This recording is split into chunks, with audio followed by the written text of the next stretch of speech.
ونسلم على سيدنا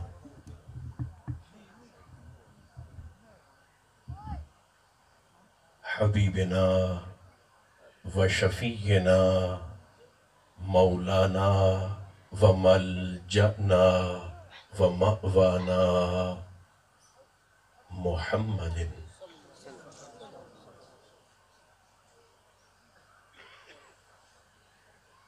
رسوله النبي الكريم الأمين المكين الحنين الرؤوف الرحيم وعلى آله الطيبين الطاهرين وعلى صحبه أجمعين أما بعد فأعوذ بالله من الشيطان الرجيم بسم الله الرحمن الرحيم ويسألونك عن الروح صدق اللہ مولانا العظیم۔ طبیعت آمادہ ہو تو سبھی احباب خلوص کے ساتھ کم از کم ایک بار درود و سلام کی تلاوت ضرور فرمائیے۔ الصلاۃ والسلام علیک یا رسول اللہ، الصلاۃ والسلام علیک یا حبیب اللہ، الصلاۃ والسلام علیک یا رحمۃ للعالمین وعلی آلک واصحابک سیدی یا شفیع المذنبین۔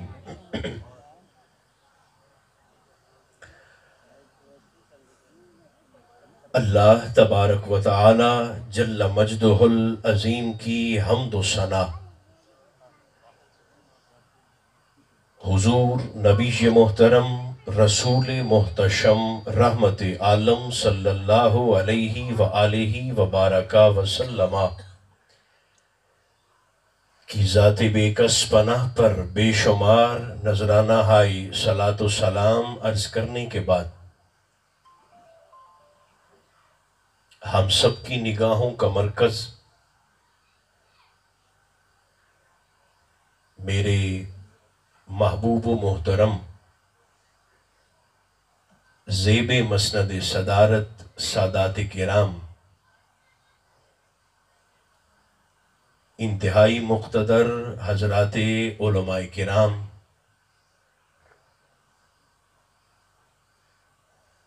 اور ذکر نور کی اس تقریب میں تشریف لانے والے تمام اہل محبت، اللہ رب العزت کا شکر ہے جس نے ہماری گردنوں میں نسبت مصطفیٰ کا کلادہ عطا فرمایا۔ فضل بالائے فضل کہ ہم ساکنان عرش کا ذکر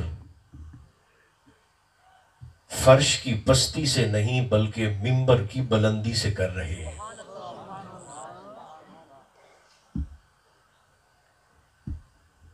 یہ ذکر نہ تو ہر جگہ پر ہوتا ہے اور نہ ہی ہر گھر میں ہوتا ہے۔ فی بیوت اذن اللہ ان ترفع، اللہ جس گھر کو بلندی عطا کرنا چاہتا ہے اسے اس ذکر کے لیے منتخب کر لیتا ہے۔ ذکر رسول سے پہلے جہاں خاک اڑتی تھی وہاں بلبل سدرہ محبت کے پھول کھلا دیتا ہے، اور محراب قدس کے نمازی اپنی تسبیحات کا رخ آپ کے درود و سلام کی طرف موڑ دیتے ہیں۔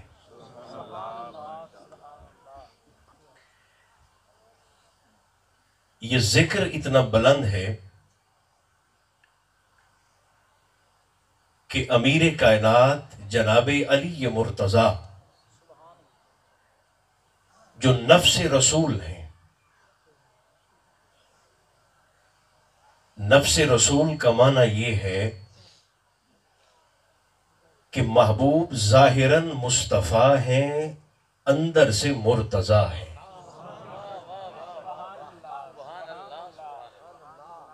آپ تھکے تھکے تو نہیں ہیں؟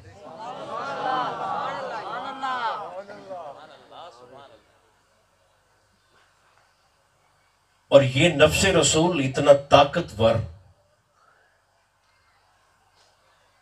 کہ مصطفیٰ 63 سال تک اپنے نفس کو علی بنا کر جنگوں میں لڑاتے رہے۔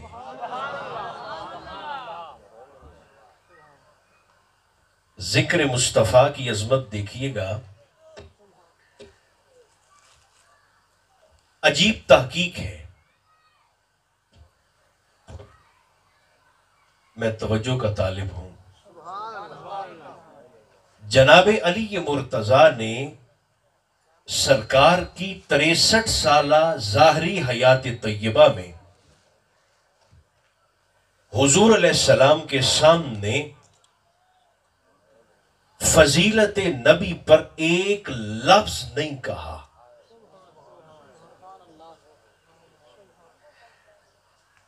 میں آپ کی توجہ کا طالب ہوں جو یہاں میرے قریب دائیں بائیں تشریف فرمائیں۔ میں کیا عرض کر رہا ہوں؟ علی نے 63 سال حضور کی اطاعت کی ہے، آقا کے سامنے حضور کی عظمت پر ایک لفظ نہیں کہا۔ محبوب کے وصال کے بعد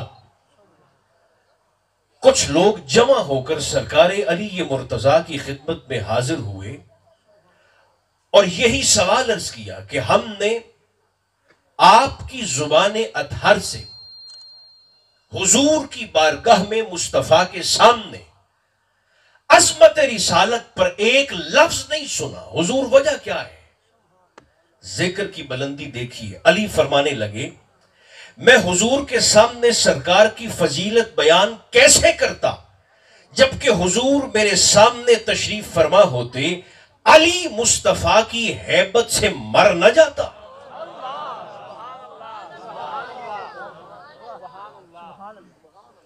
یہ ہماری تربیت کی جا رہی تھی۔ کہاں کے پھول اور کہاں کے موتی جن سے لوگ رسول کی مثالیں دیتے پھرتے ہیں۔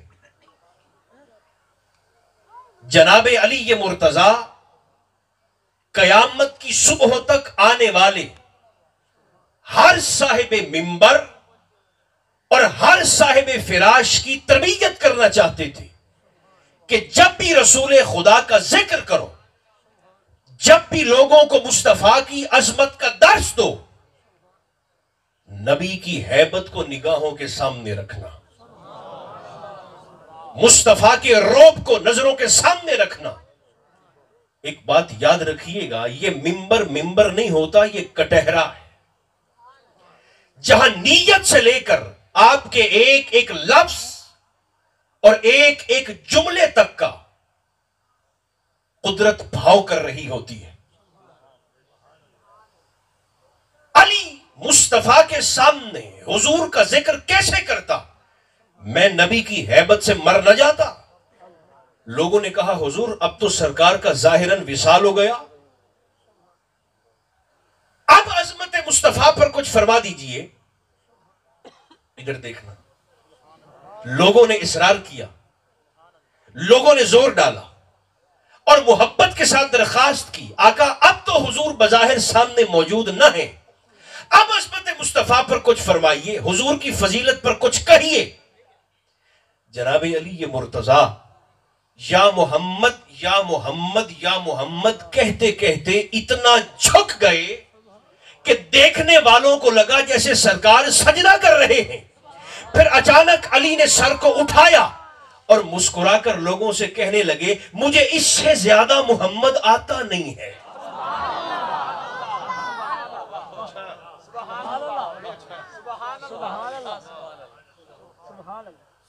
مجھے اس سے زیادہ محمد آتا نہیں ہے۔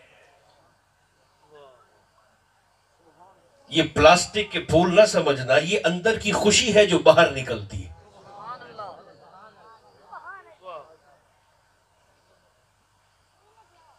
رات کے اس پہر میرا تو خیر وقت ہی مختصر سا ہے، اور ویسے بھی زلف شب کمر تک پہنچ چکی ہے، اور نسیم سحر کے چلنے کا وقت بھی ہوا چاہتا ہے۔ صرف ایک حدیث پاک ہی آپ کو سنا پاؤں گا۔ دیکھیے، بچوں کو میں سامنے سے اٹھاتا نہیں ہوتا، آپ کو میں اٹھاتا نہیں ہوں، بیٹھے آپ میرے سامنے، دور نہیں کرتا، چونکہ آپ کو اگر ہم دور کر دیں گے تو پھر کوئی اور آپ کو قریب کر لے گا، اور وہ بات پھر ہمارے بارے میں نہیں ہے۔ اس لیے آپ بیٹھیے اور آپ سنیں، بس ادھر دیکھیں اور سنتے رہیں۔ حقیقت رسول کو سننے کے لیے تشریف لائے ہیں نا، ایک حدیث پاک، اسی پر ہی میرا وقت ہو جائے گا، 20-22 منٹ جو مجھے ملے ہیں اختصار کے ساتھ۔ ایک شخص حضور کی بارگاہ میں حاضر ہوا اور اس نے سرکار سے پوچھ لیا، حضور یہ روح کیا ہے؟ جو اندر پڑھے لکھے بیٹھے ہیں اور بات کو سمجھنے والے ہیں، میں ان کی توجہ کا طالب ہوں۔ وَيَسْأَلُونَكَ عَنِ الرُّوحِ، اللہ فرماتا ہے حبیب یہ لوگ آپ سے سوال کرتے ہیں کہ روح کیا ہے؟ مولا تو میں ان کو جواب کیا دوں؟ فرمایا قُلِ الرُّوحُ مِنْ أَمْرِ رَبِّي، آپ ان کو بتائیے روح میرے اللہ کا امر ہے۔ یہ لفظ بولیے، روح میرے اللہ کا، زور سے بولیے، روح میرے اللہ کا امر ہے۔ اب یہ ہمارے چھوٹے چھوٹے بچے بھی جانتے ہیں کہ اللہ نے ہمارے جسم کو آگ سے، پانی سے، ہوا سے اور مٹی سے بنایا ہے۔ ان پڑھ سے ان پڑھ شخص بھی جانتا ہے، عناصر اربع سے اللہ نے ہمارے وجود کو، ہمارے جسم کو بنایا ہے۔ حقیقت رسول کی طرف ہم سفر کر رہے ہیں۔ اب تو سرکار کا ذکر کرتے کرتے اور سنتے سنتے بال سفید ہو گئے۔ کبھی آپ نے غور کیا کہ جسم تو ان 4 چیزوں سے بنا ہے، اللہ نے ہماری روح کو کس شے سے بنایا ہے؟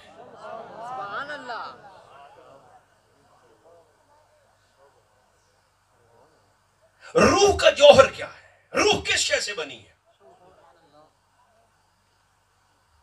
تقریر تو مجھے آتی نہیں، یہ تدریس ہے جو میں کر رہا ہوں آپ کی خدمت میں۔ چاہتا ہوں کہ ایک ایک بات، مضمون تھوڑا سا مشکل ہے، مگر آپ کا حسن سماعت میرے مشکل مضمون کو میرے لیے آسان بھی کر سکتا ہے۔ جسم تو ان 4 چیزوں سے بنا ہے، آگ، پانی، بولیے ہوا اور مٹی۔ روح کس شے سے بنی ہے؟ کیا خوبصورت نتیجہ ہے جس تک ہم پہنچنے والے ہیں۔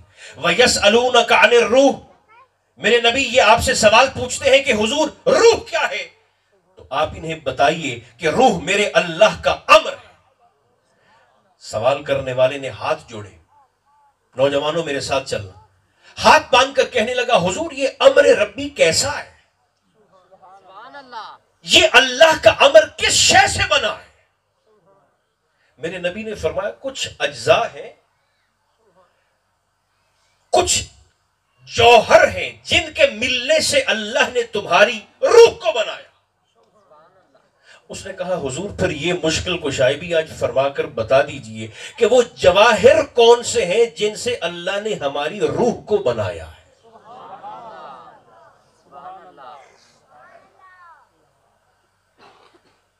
میرے مصطفیٰ گویا ہوئے، سرکار نے فرمایا اچھا اگر سننا چاہتے ہو تو سنو، یاد رکھنا اللہ نے تمہاری روحوں کو جوہر علم سے بنایا ہے۔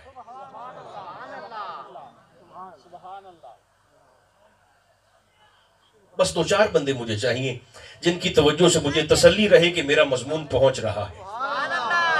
جوہر علم سے بنایا ہے۔ ایک مثال دیتا ہوں تاکہ بات واضح ہو جائے۔ ابھی میرے بھائی کامران فاروق قمر قادری صاحب نے اعلان کرتے ہوئے کہا کہ یہ خطیب بھی ہے، یہ مقرر بھی ہے، یہ تقریر بھی کرے گا، یہ آپ کو کچھ باتیں بھی بتائے گا۔ میں آ کر ان کے اعلان کے بعد منبر پر بیٹھ گیا تقریر کرنے لگا, آپ سے باتیں کرنے لگا. زندہ ہوں تو گفتگو کر رہا ہوں. کامران, زندہ ہوں تو آپ مجھ سے تقریر سن رہے ہیں. ابھی مر جاؤں تو نہ خطیب خطیب رہا,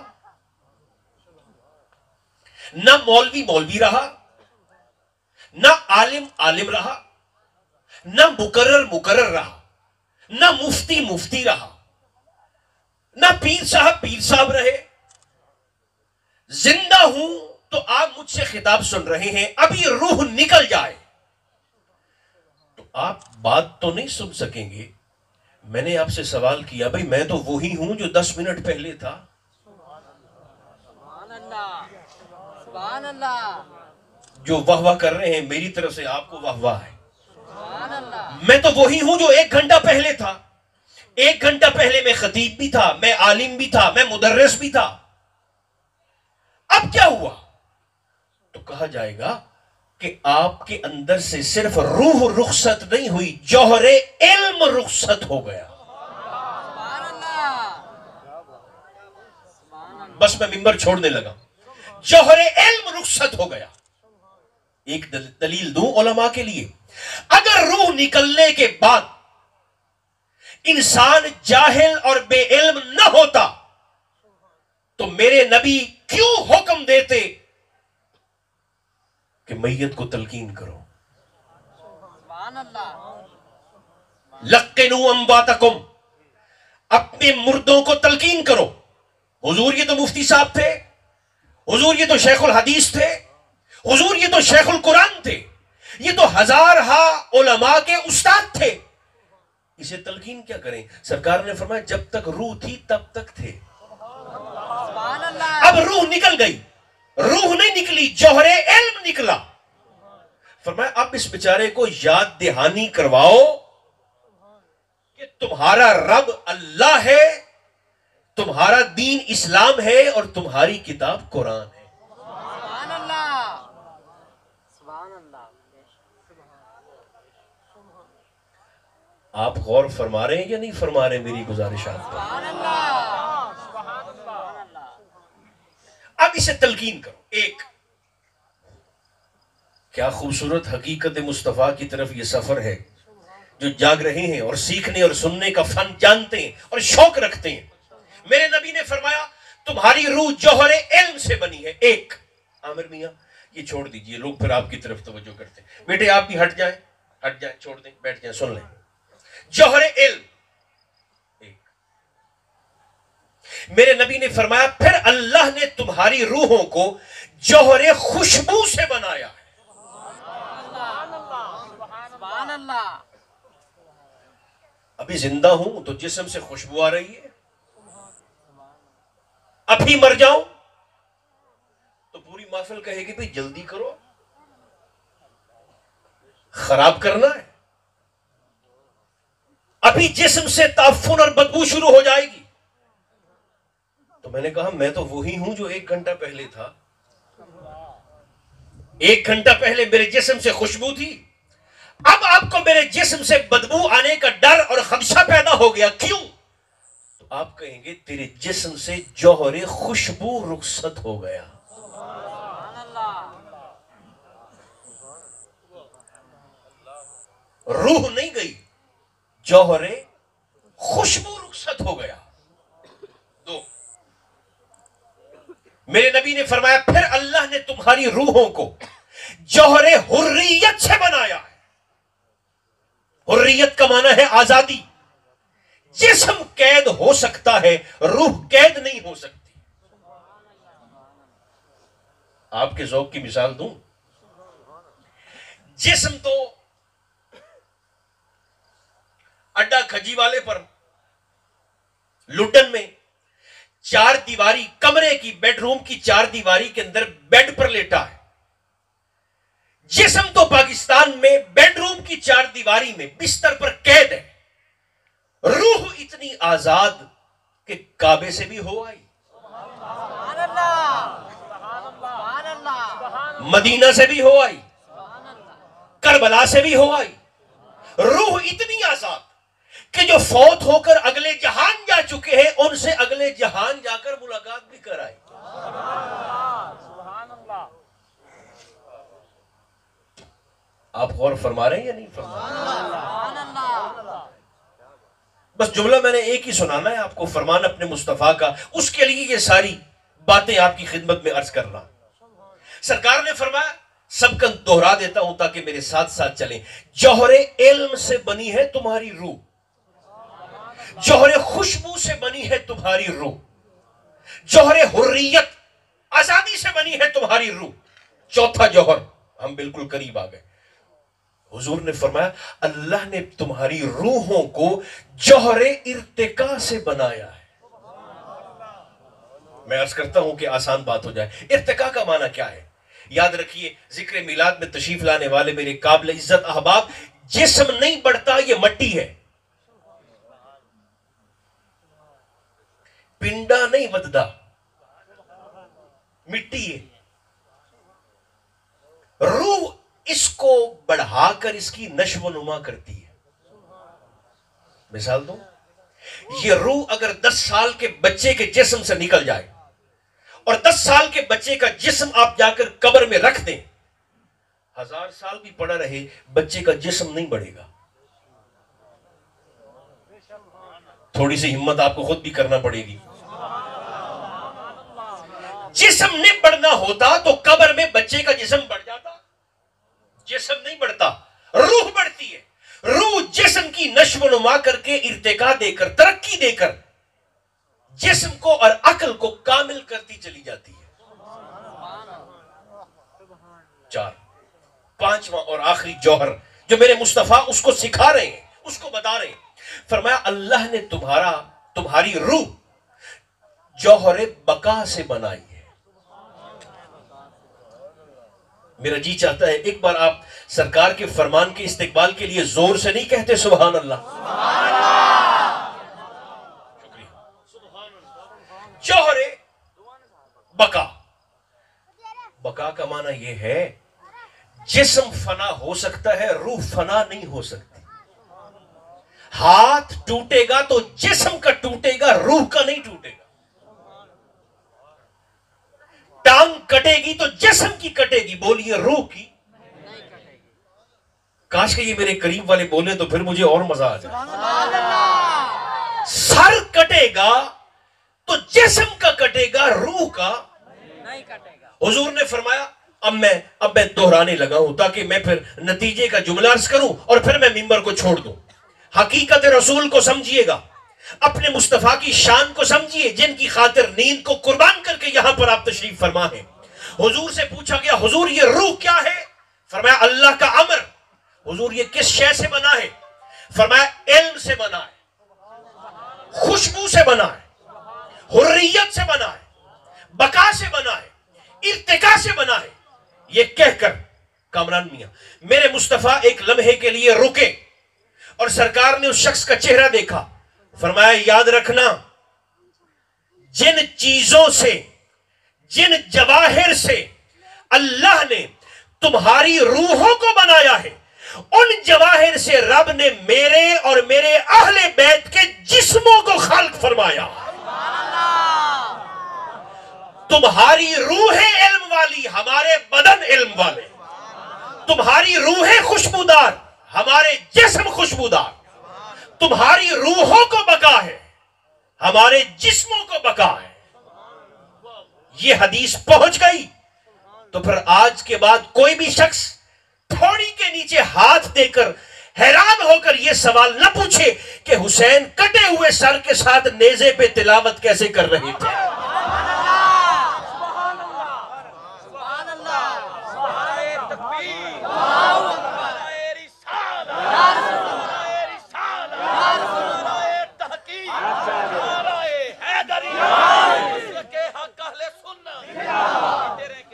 بدن خوشبودار نہ ہوتے تو صحابہ یہ کیوں کہتے کہ جب حب مصطفیٰ سے ملاقات کرنی ہوتی تو ہم کسی سے حضور کا ایڈریس پوچھتے نہیں تھے، نہ ہی ہمیں پوچھنے کی حاجت پڑتی تھی، ہم حضور کی خوشبو سونگتے سونگتے مصطفیٰ کے پیچھے چلے جاتے تھے۔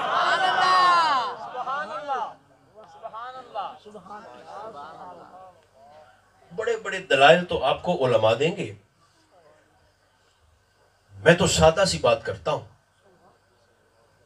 کبھی آپ نے سنا کہ کسی شخص نے کسی عیب دار شے کی قسم کھائی ہو؟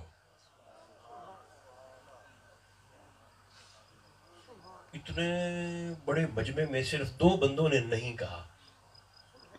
بولیے تو آدھر پوچھتا پہ یہ کناتیں تو بولیں گی نہیں، آپ نہیں بول رہے ہیں نا، بول کر بتائیے، نہیں سبحان اللہ نہیں، ہاں یا نہ کی صورت میں جواب دیجیے۔ کبھی آپ نے سنا کہ کسی شخص نے قسم کھائی ہو کہ مجھے قسم ہے تیرے ٹیڑے منہ کی، مجھے قسم ہے تیرے ٹوٹے ہوئے ہاتھ کی؟ اب تو لوگوں نے یہ پمفلٹ چھپوا کے تقسیم کرنا شروع کر دیے تھے نا، چھوٹے چھوٹے کتابچے تقسیم کرنا شروع کر دیے ایسے ہی کہ دیکھو بھائی، نبی سے جان بوجھ کر تو غلطی نہیں ہوتی، ہاں کبھی کبھی بھول کر ہو سکتی ہے۔ میں نے کہا بد نصیب یہ جسے تو کبھی کبھی بھول کر غلطی کا کہہ رہا ہے، یہی تو سب سے بڑا عیب ہوتا ہے۔ آپ تھک تو نہیں گئے؟ جان بوجھ کر تو نہیں کرتا، کبھی کبھی غلطی سے ہو بھی سکتی ہے۔ میں نے کہا اچھا۔ ایک شخص آ گیا، اس نے کہا صاحب میں بیمار ہوں، میں نے شوگر کا فالج کا علاج کروانا ہے، تو مجھے کوئی ڈاکٹر بتائیے قابل۔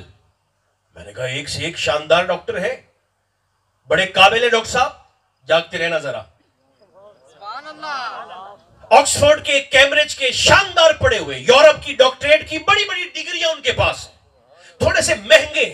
اس نے کہا صاحب مہنگے سستے کو چھوڑیے، میں نے فالج کا، کینسر کا، شوگر کا علاج کروانا ہے، قابل تو ہے نا؟ میں نے کہا قابل تو بہت ہے۔ کہاں کلینک ہے؟ میں نے کہا فلاں جگہ پر وہاڑی میں کلینک ہے، آپ چلے جائیے۔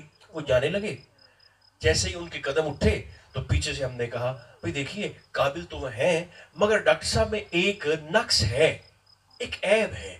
کہنے لگے کیا؟ میں نے کہا جان بوجھ کر تو نہیں کرتے، کبھی کبھی ایسا ہوتا ہے کہ بھول کر دوا کی جگہ زہر لکھ دیتے ہیں۔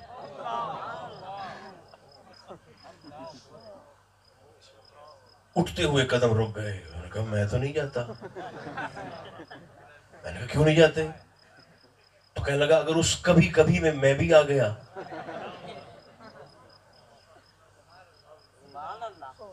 ایک صاحب آ گئے، مجھے دشمنوں نے مقدمہ کروا دیا، مخالفوں نے، کوئی وکیل ہے آپ کی نظر میں؟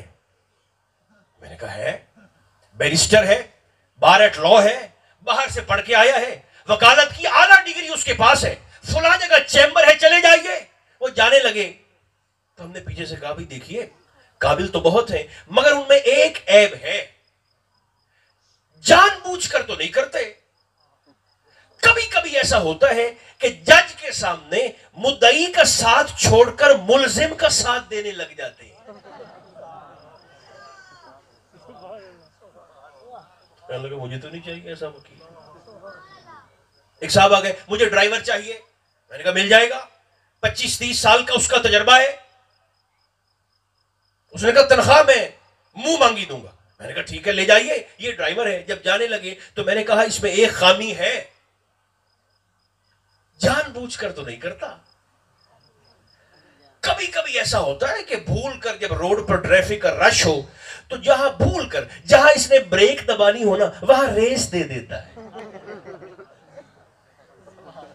بھول کر انڈیکیٹر کبھی اس طرف کا دیتا ہے اور سٹیرنگ اس طرف کو موڑ دیتا ہے۔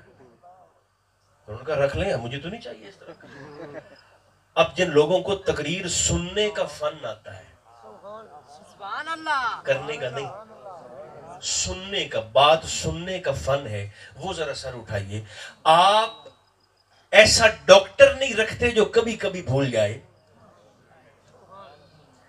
آپ ایسا وکیل نہیں رکھتے جو کبھی کبھی بھول جائے، حتیٰ کہ آپ ایسا ڈرائیور نہیں رکھتے جو کبھی کبھی بھول جائے۔ قدرت کو اتنا بے حکمت سمجھائے وہ عالمین کی ہدایت کے لیے کسی ایسے کو بھیجے گا جو کبھی کبھی بھول بھی جاتا ہو.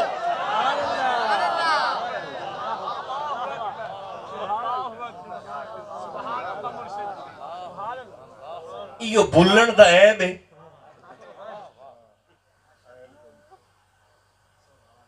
بڑے بڑے دلائل تم نہ میرے پاس ہیں نہ مجھے آتے ہیں. سادہ سی بات میں نے آپ سے پوچھی تھی مگر کو 10 بندے ہی بولے ہیں. بتائیے کبھی کسی نے عیب دار شے کی قسم کھائی ہے؟ پھٹے ہوئے سر کی قسم, ٹوٹے ہوئے منہ کی قسم نہیں. عیب دار شے کی قسم کوئی نہیں کھاتا. میرے اللہ کا انداز دیکھیے, فرمایا حبیب لعمرک, میرے محبوب مجھے تیری 63 سالہ گزری ہوئی زندگی کے لمحے لمحے کی قسم, تیرے بچپن کی قسم نہیں, تیری جوانی کی, تیرے لڑکپن کی قسم نہیں, بڑھاپے کی قسم نہیں, تیری زندگی میں گزرے ہوئے ایک ایک سیکنڈ کی قسم ہے, ایک ایک لمحے کی قسم. بلکہ انداز دیکھیے, لا اقسم بہذا البلد, میں ممبر سے اٹھنے لگا ہوں, یہ ترجمہ سناؤں گا نہیں, کر کے دکھاؤں گا. لا اقسم بہذا البلد وانت حل بہذا البلد, قسم کا انداز دیکھیے. حبیب میں شہر مکہ کی قسم ضرور کھاؤں گا. کب؟ وانت حل بہذا البلد, جب تیرے قدم مجھے اس شہر میں چلتے ہوئے نظر آئیں گے.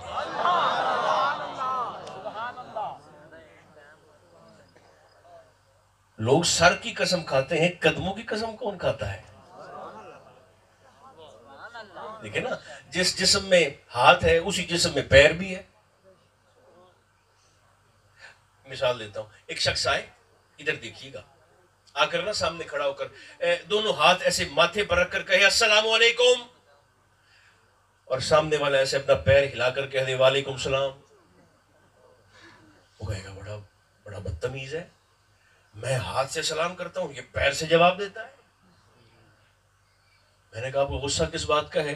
جس روٹی پر ہاتھ پلا ہے اسی روٹی پر پیر پلا ہے.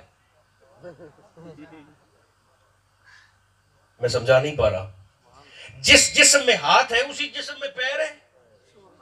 آپ نے ہاتھوں کو ہلا کر جواب دیا, اس نے پیر ہلا دیا, تو کون سی قیامت آ گئی؟ جس شہر میں ہاتھ رہتا ہے اسی شہر میں پیر رہتا ہے. بلکہ بیچارہ پیر تو زیادہ قابل رحم ہے, پورا دن آپ کے سارے بوجھ کو پوری رات اٹھا کے نہیں پھرتا. تو میں نے کہا آپ کو بوجھ اٹھانے والے سے اتنی نفرت کیوں ہے؟ فرق دیکھیے سر کا اور پیر کا. سر والی یہ شے اتار کر اگر کسی کے پیروں پہ رکھ دو, پچھلے بھی معاف کر دے گا. بولو چلو یہیں سے کرو. سر والی اتار کر, بولیے نا مار صاحبان, کسی کے پاؤں پہ رکھ دیں, وہ پچھلے بھی. اور اگر پیر والا اتار کے کسی کے سر پہ رکھ دو, مار ڈالے گا, مار ڈالے گا. بالکل اسی بستی میں کہے گا واتی تھنا پہ ہمیں پھینٹی لگ جائے گی. میں نے کہا بھی کیوں؟ سر والا اتار کے پیر پہ رکھا تو پچھلے بھی معاف ہو گئے, پیر والا اتار کے سر پہ رکھ دیا تو فساد شروع. تو ہم نے اتنے بڑے اجتماع میں بیٹھ کر آج آپ کے منبر پر, آپ کے سٹیج سے پروردگار کی بارگاہ میں عرض کیا, مولا یہ پیروں کی قسم تو ہم نہیں کھاتے, تو اپنے محبوب کے متعلق فرماتا ہے میں شہر مکہ کی قسم تب کھاؤں گا جب تیرے قدم مجھے اس شہر میں چلتے ہوئے نظر آئیں گے. فرمایا محبوب کے قدمین کی نسبت سے قسم کھا کر تمہیں یہی تو سمجھانا چاہتا ہوں تاکہ قیامت تک آنے والے لوگوں کو پتہ چل جائے کہ ہماری اوقات کیا ہے اور مصطفیٰ کی ذات کیا ہے, تاکہ تمہیں تسلی ہو جائے کہ تم اور ہو, محمد اور.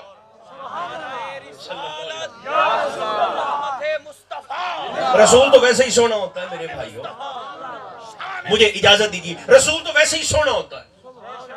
بولو ہوتا ہے کہ نہیں ہوتا؟ ویسے بڑا ہی کنجوس ہوگا وہ آدمی جو حسن مصطفیٰ پر بھی نہ کہہ سکے سبحان اللہ.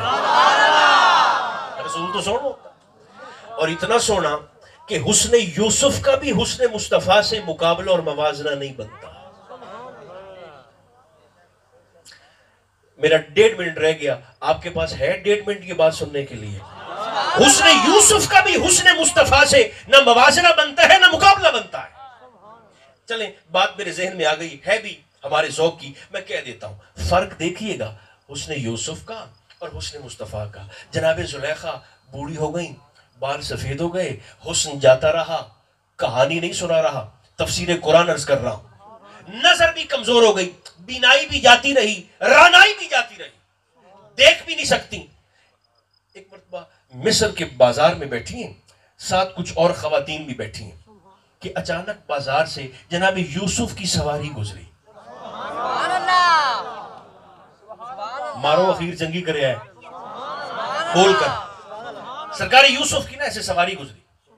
زلیخا دیکھ تو سکتی نہیں تھی، آپ نے سے ہاتھ کا اشارہ کر کے ساتھ والی خواتین کو متوجہ کیا اور کہنے لگی کیا یہاں سے ابھی ابھی یوسف کی سواری گزری ہے؟ سبحان اللہ، سبحان اللہ۔ انہوں نے کہا ہاں، مگر تو دیکھ نہیں سکتی، تجھے کیسے پتا چلا؟ زلیخا کہنے لگی مجھے ابھی ابھی محبت کی خوشبو آئی ہے۔ سبحان اللہ، فرق دیکھنا جن کے لیے نیند قربان کر کے یہاں بیٹھے ہو۔ سبحان اللہ، مجھے ابھی ابھی محبت کی خوشبو آئی ہے۔ انہوں نے کہا ہاں، ابھی یہاں سے جناب یوسف کی سواری گزری ہے۔ زلیخا اٹھی اور قدرے چیخ کر اونچی آواز میں کہنے لگی مجھے میرے یوسف سے ملاقات کرواؤ، یوسف سے ملواؤ۔ آپ کے سپاہی آ گئے، بی بی کیا شور مچا رکھا ہے؟ کہا مجھے یوسف سے ملاقات کرنی ہے۔ سرکار یوسف نے بھی سن لیا۔ آپ نے کہا یہ کیا شور ہے؟ حضور ایک بی بی آپ سے ملاقات کرنا چاہتی ہے۔ فرمایا لے آؤ۔ لوگ پکڑ کر بی بی زلیخا کو سرکار یوسف کے سامنے لائے۔ جناب یوسف نے جب زلیخا کو دیکھا تو آپ حیران ہو کر کہنے لگے زلیخا نہ وہ حسن، نہ وہ رانائی، نہ وہ تازگی، بڑھاپا بھی آ گیا، بالوں میں چاندی بھی آ گئی، تیری یہ حالت کیسے ہو گئی؟ زلیخا کا جواب سناتا ہوں، اگر سارے ایک دفعہ مردوں کی طرح کہہ دے سبحان اللہ۔ بہت شکریہ آپ کے پیار کا۔ زلیخا تیری یہ حالت کس نے کر دی؟ زلیخا کہنے لگی کیا کروں، آپ کے حسن کی محرومی نے یہ حال کر دیا۔ سبحان اللہ، آپ کے حسن کی محرومی نے اس حال تک پہنچا دیا ہے۔ سرکار یوسف زیر لب مسکرا کر کہنے لگے ابھی تو نے مجھے دیکھا ہے، ابھی تو نے میرے مخدوم کو نہیں دیکھا، ابھی تو میرے رسول کو نہیں دیکھا۔ زلیخا کہنے لگی اچھا آپ سے بڑھ کر بھی کوئی ہنسی ہے؟ فرمایا انہی کے حسن کا تو صدقہ اللہ نے اتار کر یوسف کی جھولی میں ڈال دیا تھا۔ ان کی نبوت کو مان کر تو اللہ نے یوسف کو نبی بنایا ہے۔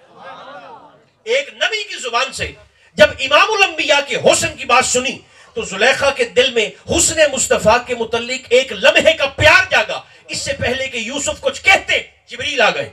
حضور اللہ فرماتا ہے زلیخا کے دل میں میرے نبی آخر الزمان کے حسن کے متعلق ایک لمحے کا جو پیار بھرا جذبہ جاگا۔ منشاء خدا یہ ہے کہ آپ ابھی اپنے ہاتھوں کو اٹھائیے، رب چاہتا ہے کہ میں زلیخا کی جوانی زلیخا کو واپس لوٹا دوں، زلیخا کا حسن زلیخا کو واپس لوٹا دوں۔ حکم خدا تھا، سرکار یوسف نے ہاتھوں کو اٹھایا اور آپ نے زلیخا کے شباب کے لیے دعا مانگی۔ ابھی چہرے پر ہاتھ پھیرے نہیں تھے کہ جیسے اکثر خطیب حضرات کہتے ہیں جملہ ادھار لے رہا ہوں کسی کا۔ اس نے کہا جیسے ہی سرکار یوسف نے چہرے پر ہاتھ پھیرے تو زلیخا کا شباب ڈوبے ہوئے آفتاب کی مانند واپس پلٹ آیا۔ بالکل آخری جملہ، بلکہ حلفاً آخری جملہ، اور پھر ممبر سے اٹھنے لگا ہوں۔ حسن یوسف وہ جس کی محرومی زلیخا کو بوڑھا کر دے۔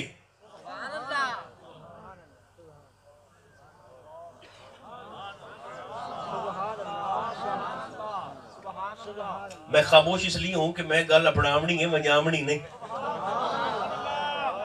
جی۔ حسن یوسف وہ جس کی محرومی زلیخا کو بڑھاپے تک پہنچا دے، اور حسن مصطفیٰ وہ جس سے ایک لمحے کا پیار کا تعلق زلیخا کا شباب واپس لوٹا دے۔ رکھیے دل پہ ہاتھ اور مجھے بتائیے، جس نبی کے حسن سے محبت زلیخا کا شباب لوٹا سکتی ہے، اس نبی کے حسن کا نور میری اور آپ کی قبر کو منور نہیں کر سکتا؟